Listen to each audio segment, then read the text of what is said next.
আজকে ঈদের পঞ্চম দিন। সকালে ঘুম থেকে উঠলাম, মা বানালেন সমোসা। আমরা যে কুরবানি দিলাম সেই কুরবানির মাংস দিয়ে এই সমোসাটা বানিয়েছেন। এখানে কোনো সবজি ভেজিটেবল নাই। ভীষণ মজা,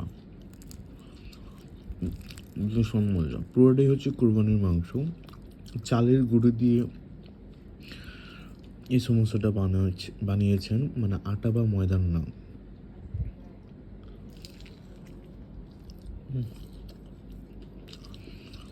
এত মজা, একটু ভেঙে দেখেন। এরকম পুরোটাই হচ্ছে মাংস, দেখেন অনেক মজা। মায়ের একটা ফুড পেজ আছে, ফ্রিগেট ব্লগস,